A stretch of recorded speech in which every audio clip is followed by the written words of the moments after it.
하나님 말씀은 느헤미야 9장 27절입니다. 우리 같이 한 목소리로 함께 읽겠습니다. 그러므로 주께서 그들을 대적의 손에 넘기사 그들이 곤고를 당하게 하심에 그들이 환난을 당하여 주께 부르짖을 때에 주께서 하늘에서 들으시고 그의 크신 긍휼로 그들에게 구원자들을 주어 그들을 대적의 손에서 구원하셨거늘. 아멘.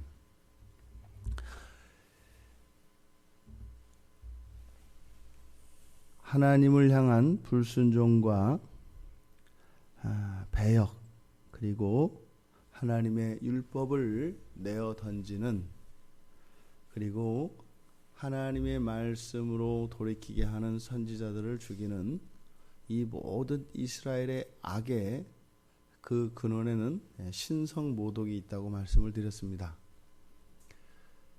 우리가 행하는 크고 작은 모든 범죄, 모든 악, 그것의 뿌리는 우리가 죄라고 이야기하는데, 그 죄를 우리가 자세히 들여다보면 그 죄를 이루고 있는 그 구성성분은 바로 창조주 하나님, 우리의 구원주이신 재창조주 하나님이신 예수 그리스도, 그 하나님을 모독하는 것이라고 말씀을 드렸습니다.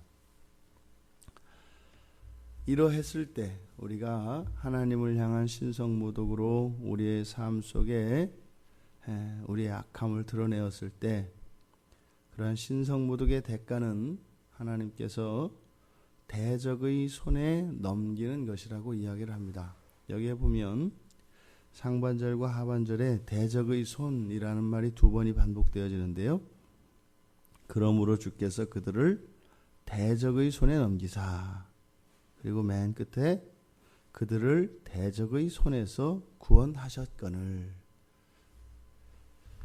이스라엘의 범죄가 있고 그것을 인하여 이스라엘을 대적의 손에 넘겨주고 그리고 다시 대적의 손에서 구원합니다.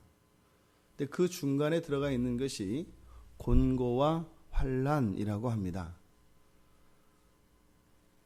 여기에서 곤고와 환난이라고 하는 것은, 이 곤고는 억압받는 것을 의미해요. 그러니까 무엇입니까?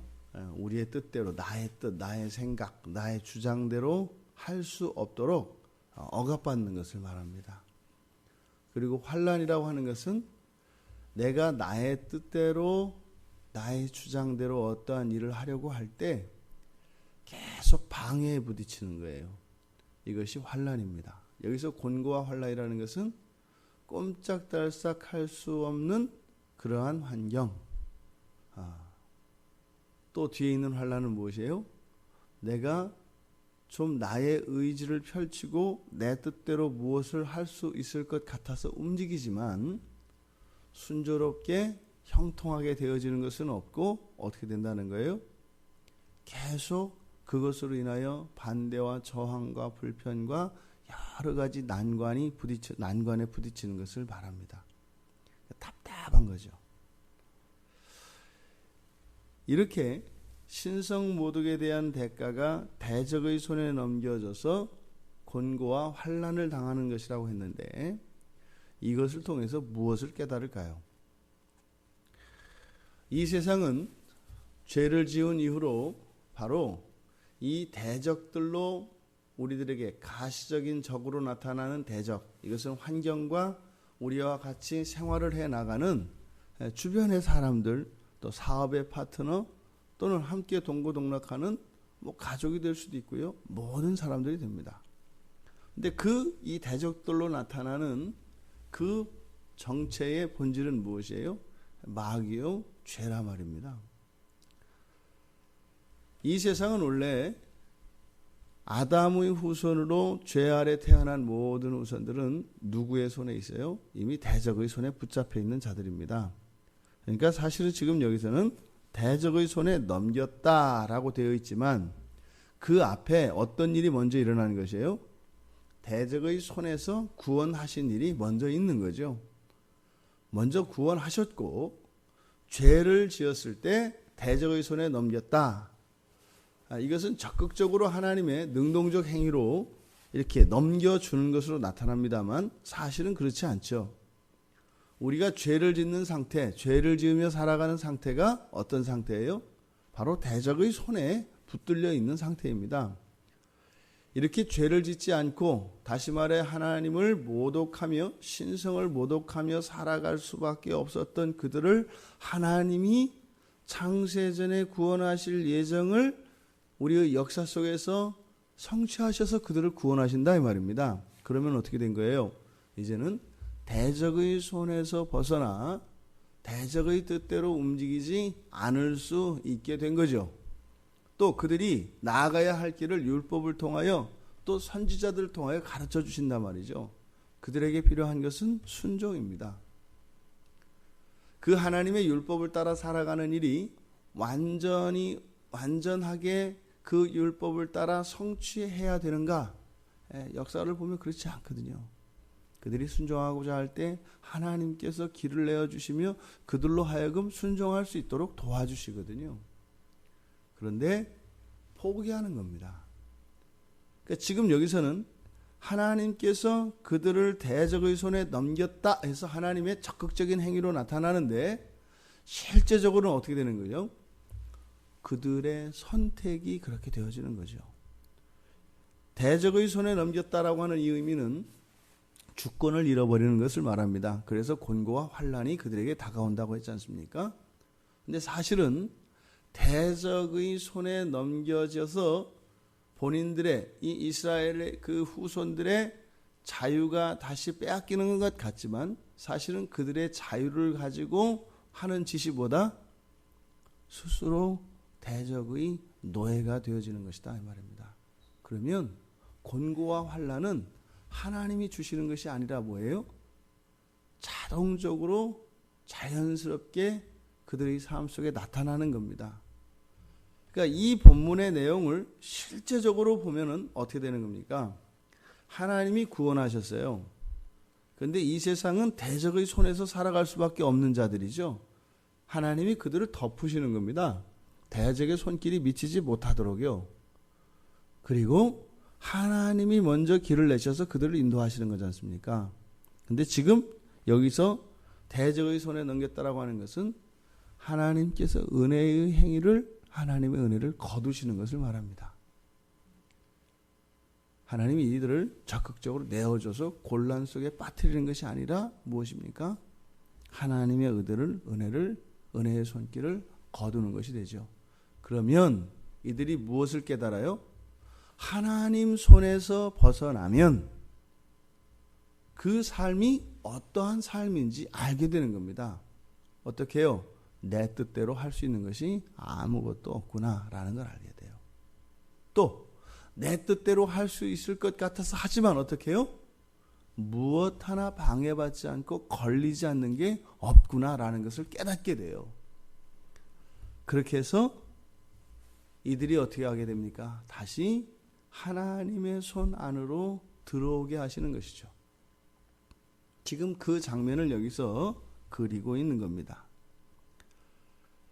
고난과 환난 속에서 이스라엘 백성들이 이제는 하나님 잘못했습니다. 하나님 손 아래로 다시 들어갈 수 있도록 도와주십시오. 때가 됐습니다. 라는 신호가 무엇입니까? 부르짖음이라는 것이에요. 부르짖음.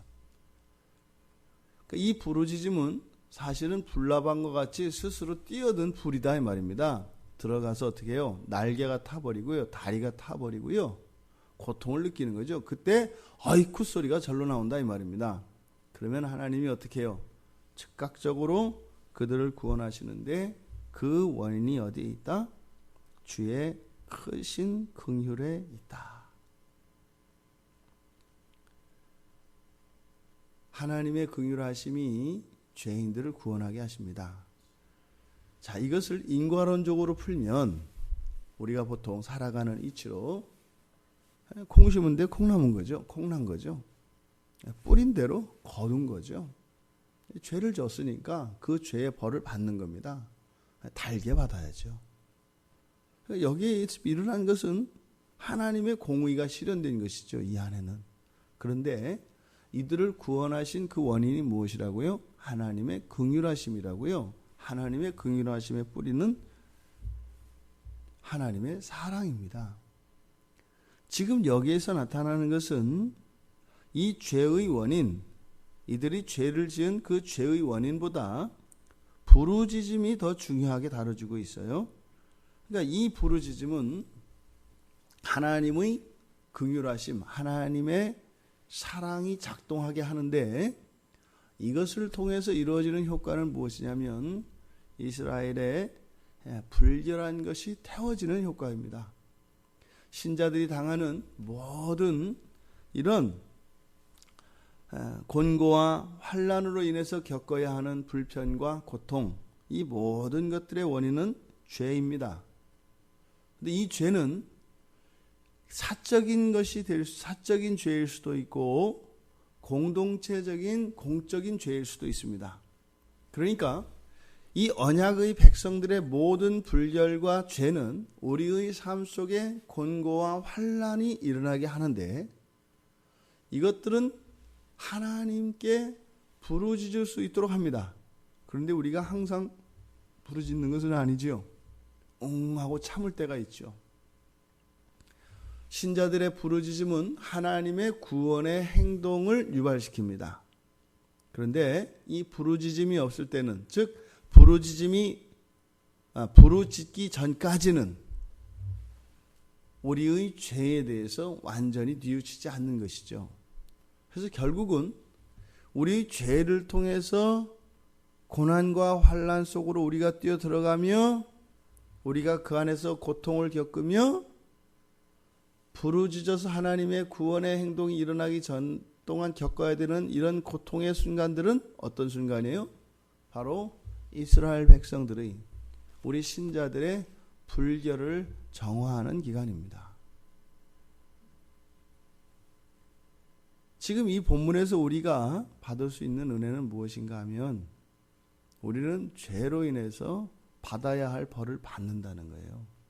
그런데 벌을 받는 동안 우리가 어떻게 된다는 거예요? 우리도 알 수 없는 사이에 우리를 정결케 하시는 하나님의 은혜가 있다 이 말입니다. 하나님의 그 은혜의 손길을 거두어서 대적의 손에 넘겨서 마치 포기하고 내버려 두는 것 같지만 오히려 그 시간을 통해서 어떻게 해요? 우리의 내면과 우리의 삶 속에 있는 불결과 이런 더러운 이 추악함들로부터 우리를 정결케 하신다 이 말입니다. 그런데 그러한 고통과 환난이 그렇게 우리를 정결케 하는 그런 불길과 같은 깨끗하게 하는 그런 불길이냐 아니냐의 증거가 어디서 나타나요? 부르짖음에 나타난다 이 말입니다. 우리가 사는 날 동안 이들과 마찬가지로 늘 하나님의 은혜를 경험하지만 신성모독하는 그런 일들을 하게 되고 그런 생각들을 또 어찌할 수 없을 것입니다. 그러면 그런 것들은 분명히 우리의 삶 속에 이런 곤고와 환난을 결과하게 될 것입니다. 근데 그것은 하나님께서 허락한 것이고 구원을 전제로 하여 하나님의 긍휼하심이 원인이 되어서 우리를 정결케 하시는 과정이라는 것이죠. 그런데 이러한 원인이 되는 죄가 나 개인에게서 시작되는 것인지 공동체에게서 시작되는 것인지 모릅니다. 하지만 알 수 있는 것은 마르지 않을 거라는 거예요. 그러니까요. 내 뜻대로 어떤 일이 다 되어진다. 이거는 매우 위험한 상태입니다. 왜요? 이 세상에 죄가 없는 순간이 있었다. 뭐 이런 거거든요. 그럴 리가 없지요. 우리들이 삶 속에서 겪는 모든 불편과 방해와 또 내 뜻대로는 아무것도 할 수 없이 환경에 완전히 끼어져 있는 것 같은 이런 순간들, 우리의 부르짖는 그 때까지 기다리시는 하나님의 구원이 약속되어 있는 것을 믿으시기 바랍니다. 그런데 왜 내게서 부르짖음이 일어나지 않는가? 그것은 아직 이러한 고통과 이런 고난과 환난으로 인하여 태워져야 되는 내 안의 불결이 아직 타지 않았기 때문입니다. 그것이 탈 때 어떻게 해요? 의학 소리가 나는 거죠.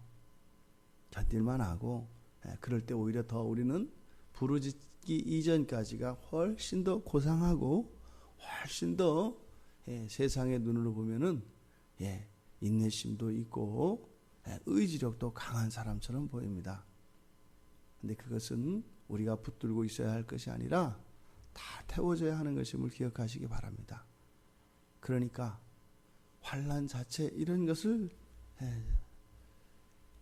너무 견디거나 그런 것을 즐겨하려 하지 마시고 기꺼이 깨달았을 때 주님 앞에 가슴을 찢고 부르짖을 수 있는 우리가 되기를 바랍니다. 가슴을 찢고 부르짖으면요, 우리 삶이 편안해집니다. 우리가 가슴을 찢고 부르짖지 않으면요, 삶이 괴로워집니다. 그리스도인들에게 선택으로 주어진 우리의 인생길, 하나님은 선한 길로 인도하시고 우리를 형통한 길로, 푸른 조상길로 돌아가기를 원하십니다. 거친 길, 험한 길로 가기를 원하지 않으세요. 물론 우리가 그런 길로 갈 때는 어떻게 해요? 그런 죄의 정결이라고 하는 부수적인 그런 효과가 우리들의 존재와 우리의 삶의 환경을 거룩하게 할 것입니다. 하지만 그 기간을 길게 할 것이 아니라 죄를 깨달을 때마다 정말 가슴을 찢을 수 있는 우리 모두가 되기를 바랍니다. 그러기 위해서는요, 영적으로 늘 깨어 민감할 수 있어야 합니다. 우리가 부르짖어야 할 때를 즉각적으로 아는 것, 얼마나 큰 복인 줄 모릅니다. 부르짖어야 함에도 불구하고 부르짖지 않고 오히려 의연한 태도로 살아가는 그런 어리석고 하나님의 진도 아래 있는 그 두려운 자들이 아니라 섬세하고 예민하여 어린아이와 같이 하나님 나라에 들어갈 수 있는 우리 모두가 되기를 주님의 이름으로